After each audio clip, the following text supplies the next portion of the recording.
Okay, so before starting, I'd like to thank the organizer for preparing this conference and providing the necessary infrastructure for me to be part of it from abroad.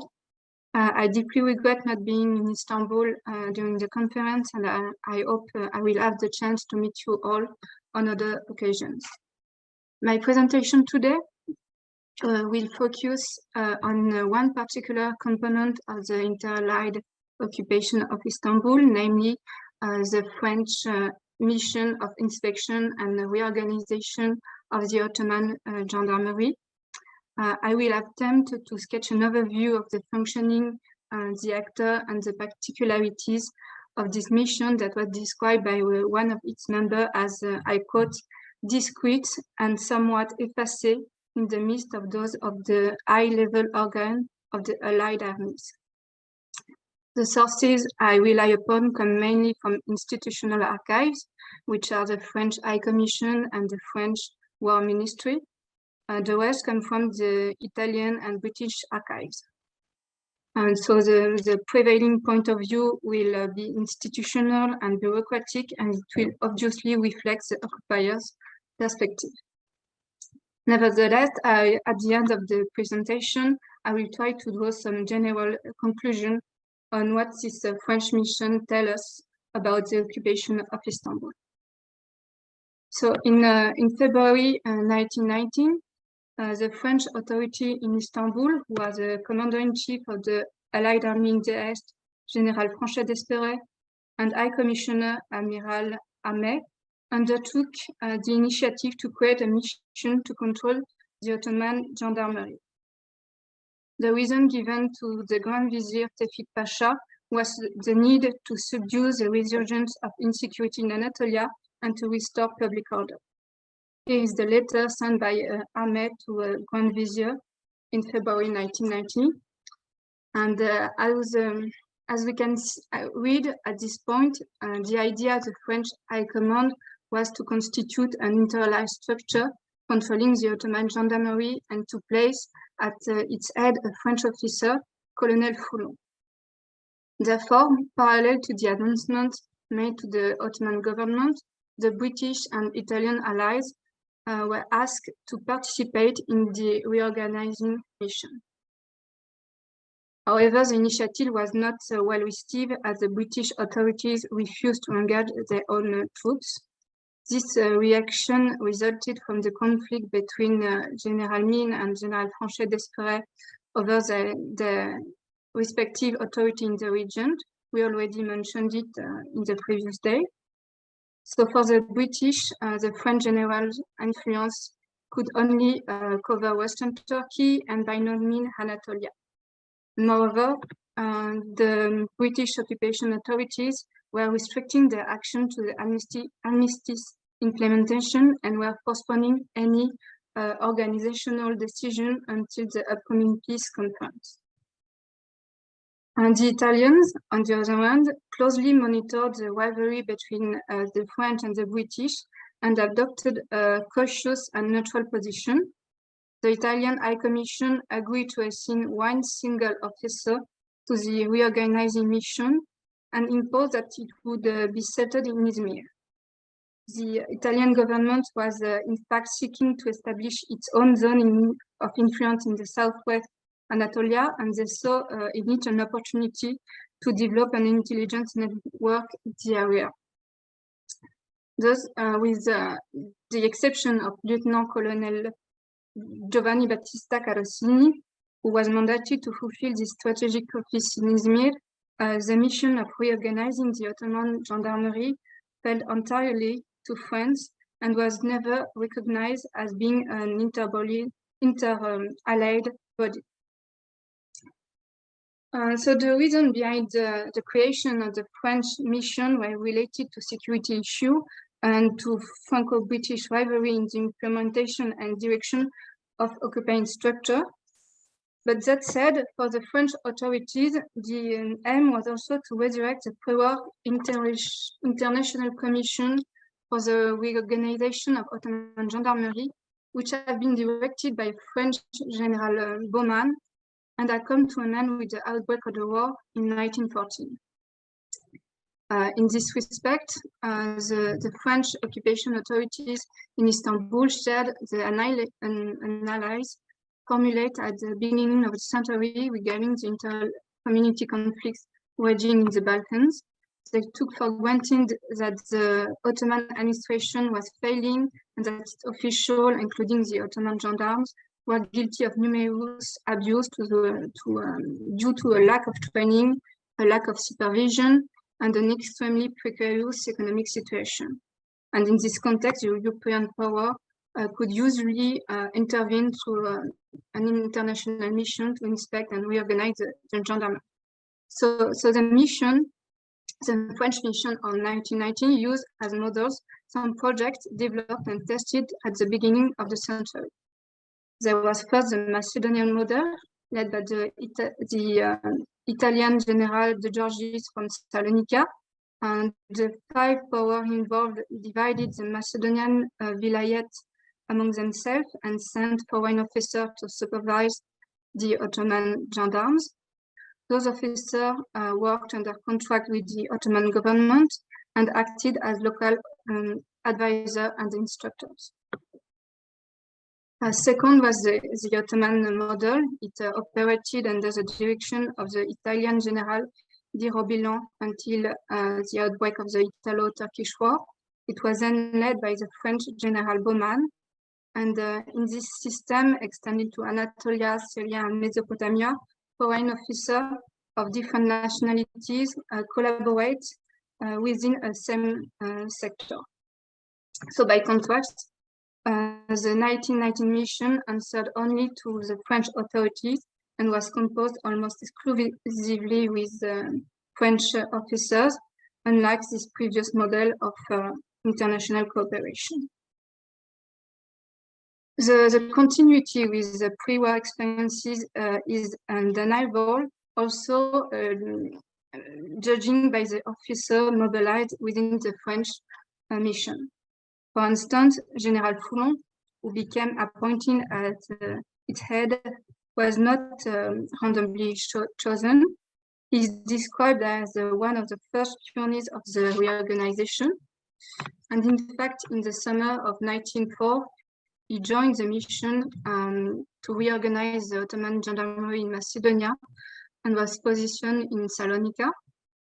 Later, when the headquarters of the international mission was transferred to Istanbul, he became General Baumann's first advisor and was in charge of a vast sector, including Istanbul, Edirne, Bursa, and Ankara. He was placed in the service of the Ottoman government and commanded the gendarmerie regiment of Edirne as the Turkish colonel.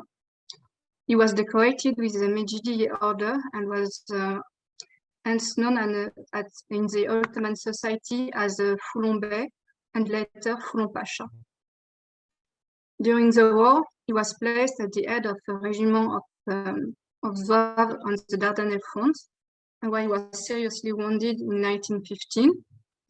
Upon the signature of the armistice, he was appointed as technical advisor in charge of general security to the High Commissioner of the French Republic in Istanbul. He assumed at the same time the function of General Inspector of the Ottoman Gendarmerie and Director of Passport Service. At the beginning of November 1920, he fell sick and was brought to the hospital of Gulane. He died there 1 month later due to a gastric infection. His funeral took place on December 11 in the cemetery of Feriköy and was marked with important homage ceremonies in Istanbul. So in addition to Foulon, other members of the French mission also took part in the Macedonian mission. For example, the well-known Colonel Auguste Sarrou and also Commandant Albert Ancheri.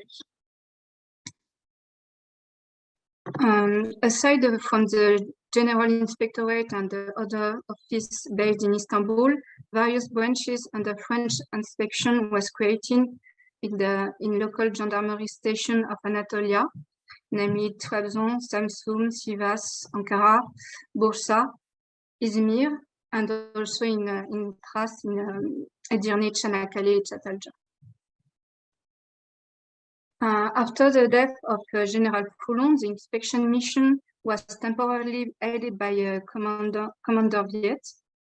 The letter wrote a remarkably enlightening report on the body situation in 1921, referring to the mission's official and unofficial side since its creation in 1919. So officially, the mission was to ensure the control of the Ottoman gendarmery's activities and set up elements of reorganization at its core. So opening schools, restructuring staff, fighting against criminality, and removing troublesome individuals. But unofficially, the mission roles covered a much more extensive range of activities. It constitutes above all an intelligence body for the French military and the French political authorities in Istanbul. We know of several examples coming from first-hand accounts of political events that took place in Anatolia. There is, for instance, the account of Battalion Chief Bruno, who related the installation of the Defense of National Rights movement in Sivas in the summer of 1990. Similarly, Captain Lafranc, inspector in Ankara, witnesses the movement's establishment in the city. He was placed in detention by the Turkey National Troop in reprisal after the Allied coup of March 16. He was released a few weeks later, so his detention lasted from March 17 to May 4th. He was, because of this, one of the few Westerners present in Ankara during the inauguration of the Grand National Assembly on April 23. The members of the reorganization mission also act as a representative of the French High Commissioner outside the capital. In several cases, consular powers were granted to officers of the Ottoman gendarmerie inspection. They were thus in the position to issue protection to those who requested it. They also helped promote French influence. They worked to restore the French school network and religious and secular institutions in Anatolia, and also to recover materials confiscated during the war. Another worth of attention in Commander Viet's notes concerns the context of its redaction. At the beginning of 1921, the French mission underwent some existential crisis due to the combination of several factors. First of all, the mission foundation was shaken by the death of its emblematic leaders. General Foulon truly embodied the French mission. Thanks to its personal qualities, he had successfully counterbalanced its lack of legitimacy in the eyes of the Ottoman authorities and the Allies. Second, during the year 1920, the territorial expansion of the nationalist forces led to a significant narrowing of the area under the mission's control. As Ankara extended its zone of influence, the French inspector was left with no choice but to withdraw and to come back near Istanbul.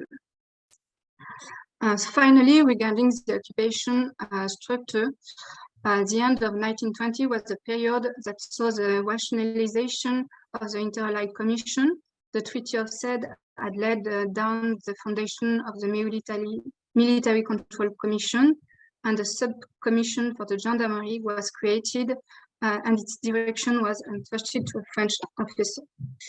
So in 1921, Commandant Viet's memorandum attempted to justify the French inspector's line of actions in 1919.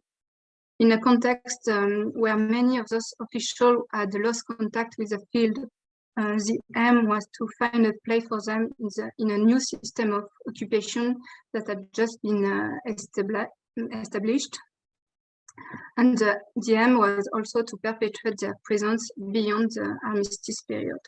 And in fact, the last member of the 1919 mission remained in Istanbul until May 1923. Before I conclude, I would like to say that my research on the issues I've discussed today is a work in progress. The French mission is an organization that lies at the margin of the Allied administration in Istanbul, and it raised many questions that remain to be answered. Nevertheless, I would like to conclude by offering some general thoughts about the occupation system. First, the birth, development, and long agony of the French mission, as I outline here, bring us to question the chronology and of the occupation of Istanbul itself, the improvisation of the first month, the isolating initiative, and the lack of a strict normative framework gave rise to various structures whose action and very existence were constantly renegotiated with the Ottoman authorities, both Istanbul and Ankara, and also between the allies themselves.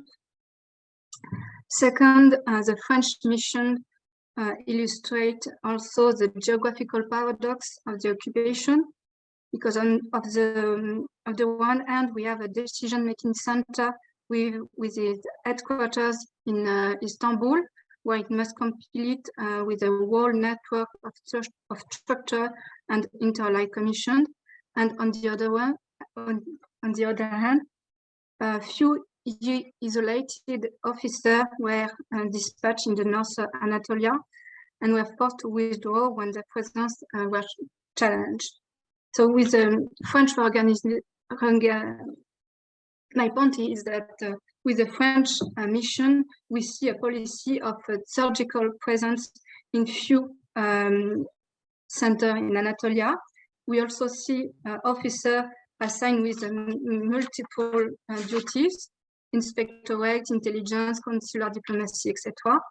This should be, I think, be the sign of a form of low-cost occupation conducted by a somehow diminished power. My final point concerns the role played by the actor I presented. As the case of Folon Pasha suggests, it must be noted that the occupiers were far from being foreign to Turkey.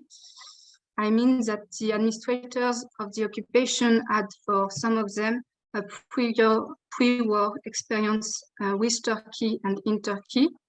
The profile of the High Commission's members suggests that some of them were pretty entangled with part of the Ottoman society. As a final anecdote, when Folon departed from Istanbul in 1914, he left behind a house and various personal belongings.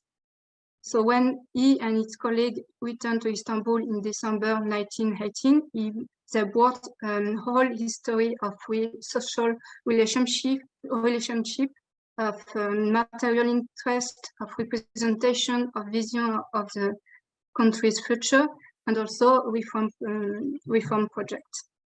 In other words, the study of trajectory of occupiers brings us to investigate the roots of occupation before the occupation itself. I will stop with that, and I thank you very much for your attention.